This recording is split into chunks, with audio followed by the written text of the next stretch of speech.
A major part of the Red Dead Online Naturalist update has you go out into the frontier in search of any and every animal to find, track, study, photograph, sedate, sample, kill, and skin.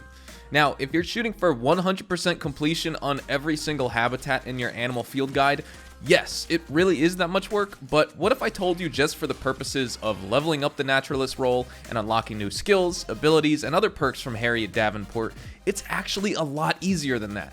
In this video, I'm going to show you all the best ways to easily hunt down the animals you need, collect a sample from them, and get your field guide collection stamped so you can progress through the Naturalist role and start unlocking and enjoying all of the content Harriet and Gus offer for you. We have quite a few tips and tricks to get through here, so if you enjoy this video at any point, or if you just find it helpful, let me know by dropping a like on it, and if you want to stay up to date with everything Red Dead Redemption 2 and Red Dead Online, consider hitting that subscribe button.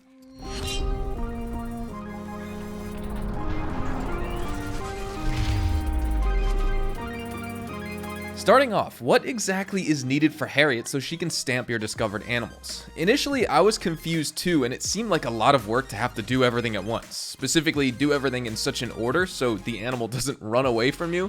I was trying to find the right order of, photograph, study, track, then sedate and collect a sample. But since you can't skin a once sedated animal even after using the $5 animal reviver, it would take you to find at least 2 animals to complete and check off that specific animal in your field guide. But it's actually a lot simpler than that. You only have to sedate and collect a sample from an animal in order for Harriet Davenport, the Naturalist, to be satisfied enough to stamp that animal, in which you can sell for a few dollars and also get Naturalist XP so you can continue to level up the Naturalist role. So with that in mind, it really comes down to the volume of animals you're hunting here. How many animals you're sedating and sampling, and how many times you visit Harriet in order to sell your samples to her. So I recommend you start off in Le Gras or anywhere in the swamps really. From here, you can basically just have a field day and run wild finding all the alligators in the area, sedating them with about 6 to 7 shots of the varmint rifle using your .22 caliber sedative bullets, and then collecting a sample from them while they're asleep. With the alligators in specific too, it's actually really funny seeing them try to run away only for them to flop on the ground and slide across the mud. It's actually quite comical really, but while I was out in the bayou collecting alligator samples, Harriet was conveniently located right near the Le Gras fast travel post as well, so I didn't have to travel very far to find her and sell my alligator samples. And she was located just north of Le Gras near the bridge, so you can check out that location and see if it works for you. But if you want to take the time to get 10 samples of each animal, the max amount of samples you can hold per animal, and try and 100% the specific wildlife in that section of the field guide, by all means, go ahead. I haven't done that yet, but similar to how selling a whole set of collections will net you 1500 XP bonus for selling that whole set, the same goes for the animal sample. The XP difference does differ, but it's the same thing in which you get that XP bonus for the whole thing. So that's one part right there. Boom, you're underway collecting tons of samples of animals now, whether it's only a few animals or a whole bunch of different kinds. But once you get a few ranks, and once you start unlocking the free roam events for the Naturalist role at Naturalist level 4, you unlock the legendary animal hunts from Harriet at Naturalist level 5, you should have a hang of exactly how to progress further, and with the new skills and abilities you're unlocking, it only gets easier for you. I think the role really opens up past level 4 to 5, and so the next logical step is to broaden the scope of your hunts and go after animals you haven't necessarily discovered yet. The best thing about this role is that even if you sell all samples of an animal to Harriet, that animal remains stamped in your field guide, and it will stay stamped and that way until you trade in the whole category of animals as a stamped collection set. So when you're comfortable with your hunting, head on over to the Gene Rocky RDO map to find all of your consistent animal spawns to find the rest of the animals that you need to get stamped and collected. This is different from the collector map that you guys have come to know and love, and myself as well, but it belongs to the same guy, and you can find the link either below in my description or on the filters page of the collector map if you have that at hand. He made this map as well, and it shows you all 3-star perfect carcass animal spawns, all major fish locations, all plants, all herbs, and dynamic events and when they spawn. Basically everything else that's a part of Red Dead Online and not necessarily listed on the collector map itself it's listed on the Red Dead Online map, which is a secondary map you guys should save. Rockstar did change up the collectible cycles, and it will probably be some time before they're all discovered again and tracked, because they increased it from like 1600 to almost 2700, so 1100 extra locations. But they didn't tinker with the animal spawns, and obviously now with animals being fixed for the most part, even in a very populated 24+ person session, you should have no trouble going to a specific point on the map and finding the exact animals you set out to hunt. I want to show you guys in action just how easy this is to get started. So we're here at Le Gras. You can see exactly where I meant by Harriet's location right here. This is the Le Gras fast travel post in the bayou. She's like just northwest of it, a little bit north, right by that bridge I was talking about.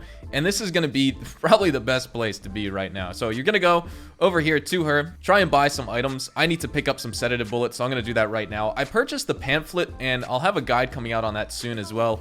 It's easy enough to actually craft these bullets, but the problem is you can only hold 200 of them, and you just use a lot of materials. You use the 22 rifle or the 22 caliber varmint rifle bullets, but you're also needing either valerian root, which you can loot off enemies, or you can get prairie poppy, and so you can just go near Blackwater and the Great Plains and tall trees, and you will find a ton of those prairie poppy there. But of course, you can only hold up to 30 of those, so you're just kind of going through a lot of those, and it requires a lot of flower picking. So I'd rather just buy the ammo, get it done with, especially since they're not that expensive. I just bought that for like $7.20, and I just bought like 170 bullets. So here you go. You're just gonna put on Eagle Eye or Eagle Vision, and right away, boom, look at all the alligators in this area.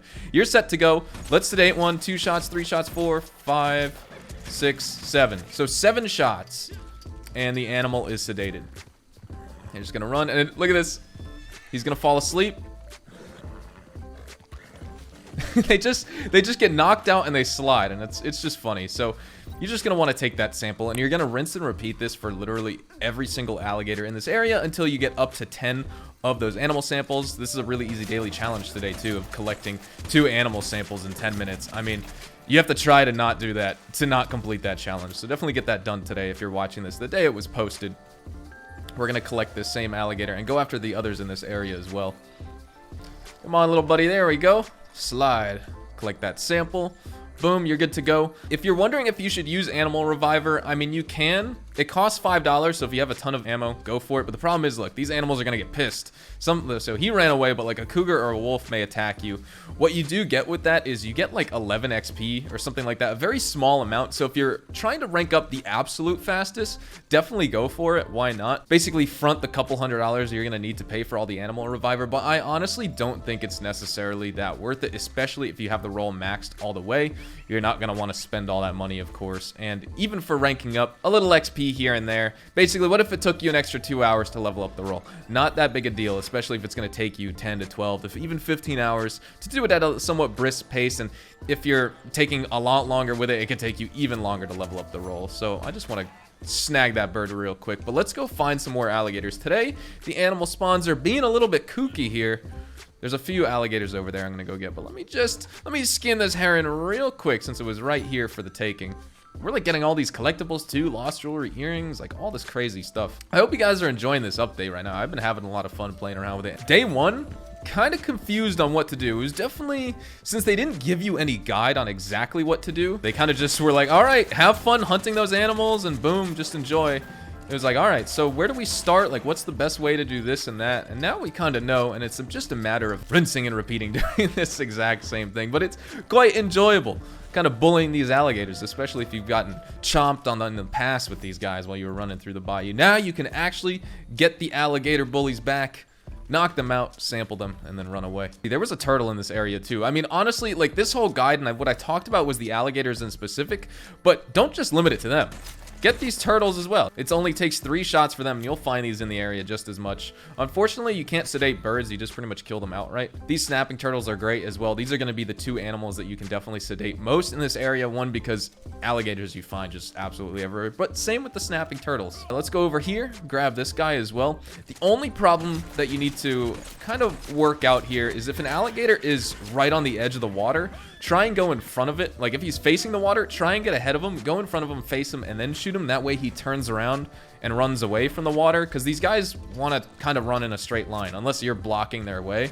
So if you shoot him from behind and he's facing the swamps and the water, he's gonna run right in and you're gonna have wasted all those sedative bullets. You're gonna lose your sample. He's gonna be in the water and he's gonna like float up to the top once he gets knocked out. But of course, it's just a little bit of a waste of time and it's a little bit frustrating having to push these animals back to shore. This is the only animal that it's really possible with. I've tried to like swim out into the water to get deer and stuff after it was patched where you can lasso them for the water, and it's so hard to actually bring them back to shore. You just kind of swirl them around, but the alligators you can actually bring to shore, so that's nice. So this guy hopefully gets knocked out before he goes underwater. This is shallow enough, so it's okay. Wow, he really moved at that point. That was pretty funny right there. Keep collecting samples and you're gonna be good to go. We're gonna do this until we can't do it anymore. But of course, when you have collected all your alligator samples, you're gonna come right back here over to Harriet's location, and you're gonna want to sell these samples yourself. So we already have the American alligator actually stamped, so we're fine with that, but I don't think we have the snapping turtle sampled yet. This is the first time. So we're gonna sell that, and we're also gonna sell all of our alligator samples, and it's gonna be totally fine because we're not gonna actually lose the stamps. Since we already have sampled them, they get stamped once we sell the samples, and there you go. They're gonna stay like that basically until you trade in the entire stamp collection, as I guess what to call it, the collection of the stamps. You're gonna trade that in, you're gonna get the money, you're also gonna get the XP bonus, which is great, but that is when you lose the stamps, when you trade in the entire thing. If you just sell the samples individually, you don't lose the stamps. So that's really good to know. Whereas like collectibles, you sell the collectible, it gets taken out of the whole collection set too, because you got rid of the item yourself. But that's about it, folks. That's where we're gonna wrap up today's video. These are the best ways you can rank up the Naturalist role at the very beginning, collect your animal samples, and also trade in your stamps to Harriet Davenport, one of your 2 major contacts, part of the Red Dead Online Naturalist DLC update. Many more guides and tips to come here, folks. I'm still working on the ultimate guide on how to rank up the Naturalist role as fast as possible, and there's also some higher level tips for the Naturalist role which I can give, so you guys will definitely see an ultimate guide here on YouTube very soon. Hopefully you all enjoyed the video, and hopefully I earned your like on it, and of course, if you guys are new to the channel, definitely consider hitting that subscribe button to stay up to date with everything Rockstar Games and Red Dead Online. We'll be sure to keep you guys up to date with updates, news, information, tips, tricks, and even leaks, and we'll keep you guys updated here on the channel daily, so make sure you hit that subscribe button. If you guys also want to follow me over on Twitch, Twitter, and Instagram, those are the best places to get connected with me outside of YouTube. I practically live on all 3 of those websites, so you can definitely feel free to strike up a conversation or even ask me a question. Whatever it may be, though, you can follow me at Hazardous HDTV, and all of my social media links, including my Discord, can be found in the description down below. With that said, thank you guys all so much for watching. I hope you guys all have a fantastic day. Good luck on ranking up your Naturalist role. Hopefully this video helped you out, and I will see you guys in the next Red Dead Online video. Adios, amigos.